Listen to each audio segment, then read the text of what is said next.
Hello दोस्तों, welcome to अड्डा 24/7 regulatory bodies. तो मैं आपकी मेंटोर हूं ऋतिका और आज आपको इस वीडियो में बताने वाली हूं lifestyle of an RBI grade B officer. We will traverse through the video and know about the training process, posting कहाँ होती है, क्या एक्सपोजर मिलता है, प्रमोशंस का क्या स्कोप रहता है एंड लास्ट में सैलरी बताऊंगी। Now considering the RBI grade B latest vacancy with the least vacancies out this year, I know this might not be a very good subject to touch upon. मुझे शायद इस video बनाने पे ऐसे लगेगा कि एक तो इतनी कम वैकेंसीज आई हैं फिर भी ये वीडियो बना रहे हो, लेकिन जो जेन्युइनली तैयारी कर रहे हैं और 40 जो बच्चे जनरल में, 10 डीईपीआर में, 10 डीएसआईएम में, 60 बच्चे जो सिलेक्ट होंगे, उनको राइट है ना जानने का कि क्या लाइफ उनको मिलने वाली है। और जो एस्पायर कर रहे हो अभी, वो जानने का हक तो आपको है ही। तो वही बताने आज मैं आपको आई हूँ। प्लीज पॉजिटिव नोट पे इस वीडियो को लीजिएगा। बहुत ज्यादा अच्छी चीजें आपको मैं बताने वाली हूँ क्रिएटिव वे में। तो चलिए शुरू करें, लेकिन उससे पहले आपको बता देना चाहती हूँ हमारी मोबाइल एप्लीकेशन अड्डा 24/7 की एब्सोल्युटली फ्री होती है। आप उसको डाउनलोड करो, उसमें बहुत सारा कंटेंट फ्री मिलेगा आपको। डेली बेसिस पे क्विजेस, करंट अफेयर्स एक्सेट्रा आपको मिलेंगे। उसके अलावा हमारा latest batch of RBI has been launched. Enrol कर सकते हो, डबल वैलिडिटी का ऑफर चल रहा है, इग्नाइट बैच कहते हैं उसको। And many more other exams are also there जिसके लिए हम केटर करते हैं। और यूट्यूब चैनल तो सब्सक्राइब कर ही लेना आज की वीडियो अगर अच्छी लगे तो। ठीक है, चलिए फिर डायरेक्टली मुद्दे पे चलते हैं। मैं आपकी मेंटर ऋतिका आपको बताने वाली हूँ क्या लाइफस्टाइल आपको मिलेगा जब आप आरबीआई में सिलेक्ट हो जाएंगे। सबसे पहले होती है जी training after you get selected, directly लेकर चल रही हूँ। तो पहले क्या होता था बिफोर कोविड, आप लोगों को पहले ट्रेनिंग दिया जाता था एंड ट्रेनिंग के बाद में फिर आपको आपका डिपार्टमेंट एलोकेट किया जाता था और आपका location location can be head office Mumbai और आरओ रीजनल ऑफिसेस। अब क्या होता है, पहले आपको आपका डिपार्टमेंट एलोकेट किया जाता है and the respective RO HO, उसके बाद आपको ट्रेनिंग दी जाती है। ठीक है, तो ट्रेनिंग की जाएगी जी आपके लिए one of the top notch institutions में ट्रेनिंग दी जाती है। तो 3 डेडिकेटेड ट्रेनिंग एस्टैब्लिशमेंट्स चलाता है आरबीआई। एक आरबीआई एकेडमी मुंबई में ही है, एक कॉलेज ऑफ एग्री बैंकिंग जो पुणे में है, और आरबीआई का स्टाफ कॉलेज चेन्नई, बड़ा फेमस है जी। बहुत अच्छा, बहुत ही प्यारा ट्रेनिंग का फेज रहता है। टॉप नॉच आपको ट्रेनिंग्स दी जाएंगी और उसके बाद आप अपने ज्वाइन कर जाएंगे जो आपको पहले ही पता था कि आपका क्या डिपार्टमेंट है। ठीक है, अब आरबीआई का जो सेंट्रल ऑफिस है, which is the head office, it is located in Mumbai. It is the economic capital of our country और सबसे ज्यादा जो स्टाफ है उसकी सिलेक्शन भी मुंबई में ही होती है। सिलेक्शन मतलब पोस्टिंग। तो जितने बच्चे सिलेक्ट होते हैं हर साल, उसमें से 55 या 50% बच्चे तो मुंबई में ही जाएंगे, क्योंकि वो एक सबसे बड़ा ऑफिस है, सबसे ज्यादा मैन पावर वहां चाहिए। मॉनेटरी पॉलिसी कमेटी की जो मीटिंग्स होती हैं वहीं से निकलता है सब कुछ। तो ज्यादातर बच्चे एचओ जाते हैं, बाकी को रीजनल ऑफिसेज मिल जाते हैं। Regional offices are located across 33 locations, ज्यादातर स्टेट कैपिटल्स, जैसे चंडीगढ़, आई नो, दिल्ली है, इस तरह के जो बड़े शहर हैं, कोलकाता, वहां पे आपकी लोकेशंस आ जाती हैं। अब जब आप यहाँ पे सेट हो गए या फिर मुंबई में सेट हो गए, तो उसके बाद कितने समय के लिए आप वहां पे सेट होने वाले हो और कितनी फ्रीक्वेंट ट्रांसफर्स होने वाली हैं। तो सबसे पहले मैं आपको ये बताती हूँ कि जो हेड ऑफिस की पोस्टिंग है लगभग 7 से 10 साल की रहती है, क्योंकि आप वहां सेट हो गए, आपने वहां काम करना शुरू कर दिया, तो there is a good chance आप लंबे समय के लिए वहीं रहोगे। हेड ऑफिस में 5 to 7 ईयर्स, तो एवरेज 7 ईयर्स लेके चलते हैं, कंफ्यूजन नहीं हो। तो 7 साल में मान लीजिए आपकी ट्रांसफर हो जाएगी। अगर आप हेड ऑफिस में से में थे तो आप रीजनल ऑफिस में चले जाओगे, रीजनल ऑफिस में थे तो या तो रीजनल ऑफिस दूसरे में चले जाओगे, जैसे चंडीगढ़ से आप चले जाओगे लेट्स से कोलकाता, या फिर आप मुंबई भी जा सकते हो which is the head office.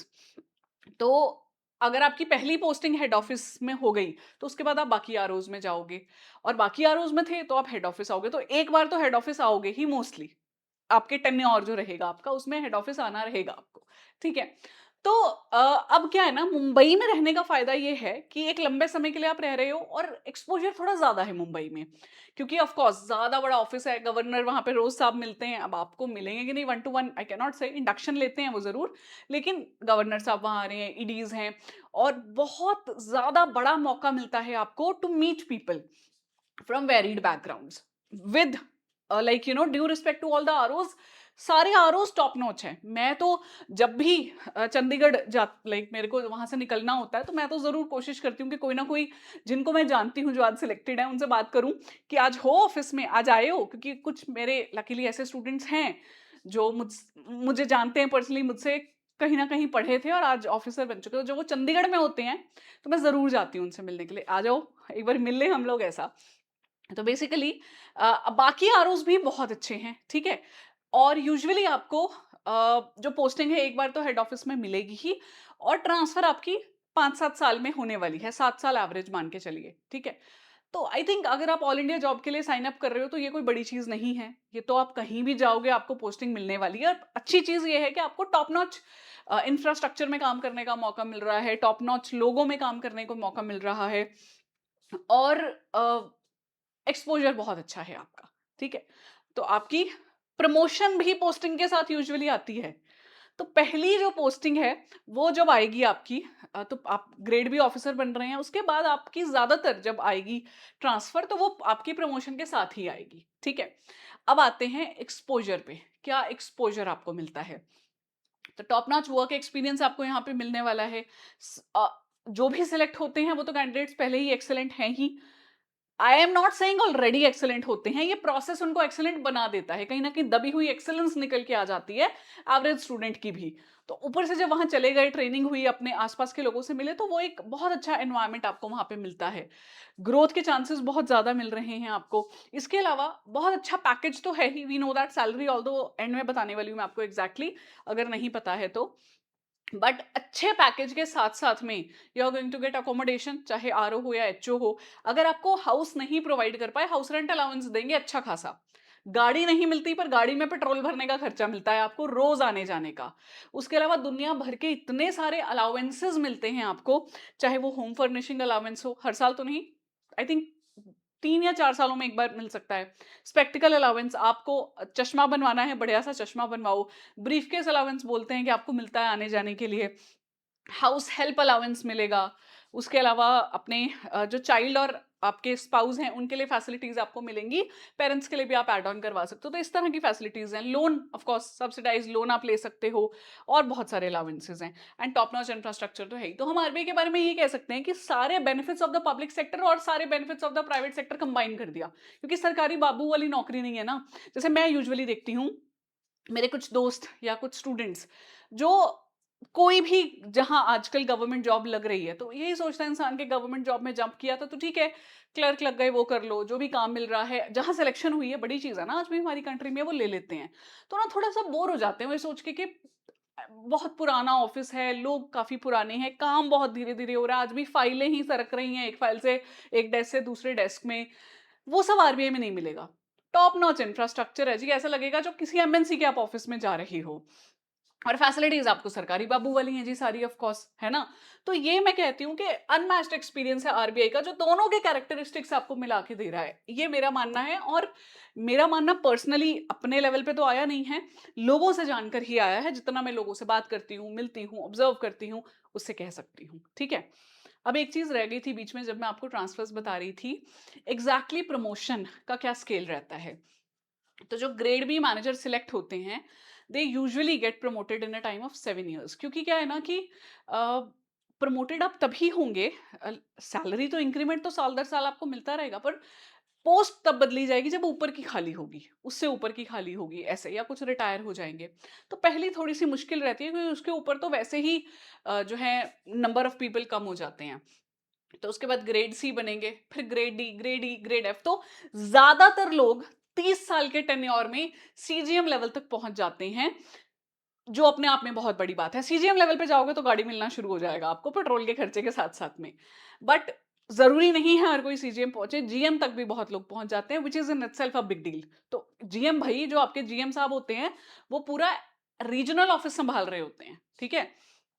तो जीएम के फिर ऊपर सीजीएम है, एक सीजीएम है जी जो पूरा हेड ऑफिस, उनको मल्टीपल आरओज भी मिल जाते हैं कभी कभी। तो सीजीएम सीजीएम और जीएम बहुत टॉप नॉच की पोस्ट है। ये सोचो आप जीएम बन गए तो आप एक तरह से अपना पूरा का पूरा ऑफिस संभाल रहे हो, ठीक है, जो आपका रीजनल ऑफिस था। तो यहाँ तक या यहाँ तक पहुंचना आपके लिए अच्छा खासा पॉसिबल है, अगर आप अच्छा काम करते हैं तो।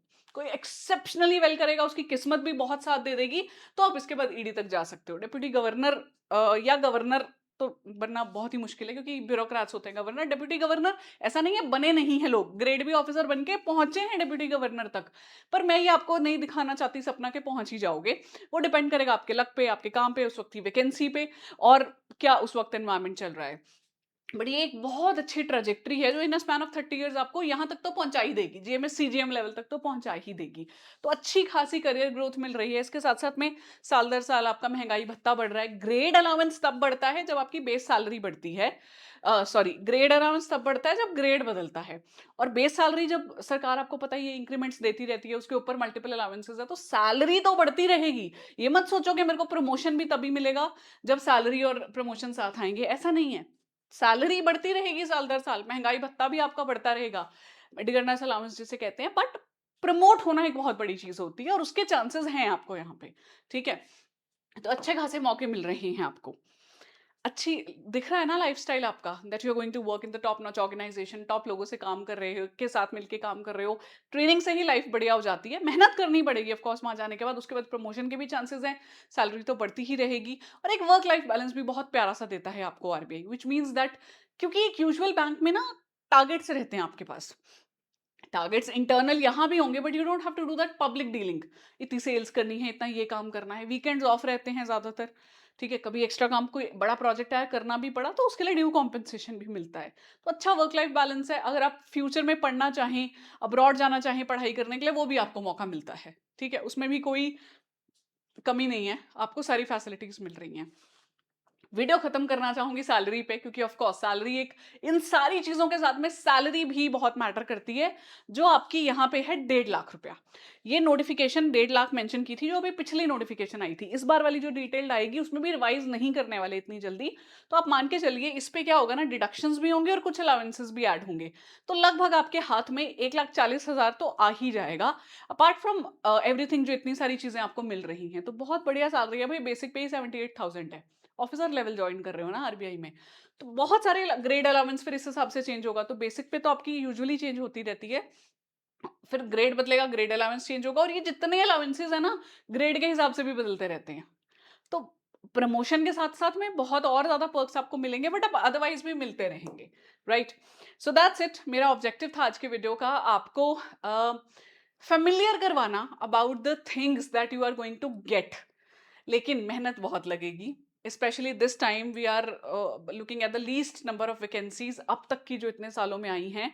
लेकिन मैं एक चीज कहना चाहूंगी, सिलेक्शन अब भी उनका होगा जो सबसे ज्यादा मेहनत करने वाले हैं, क्योंकि जो नहीं कर रहे थे मेहनत पहले भी, वो तो वैसे भी ड्रॉप हो ही रहे थे।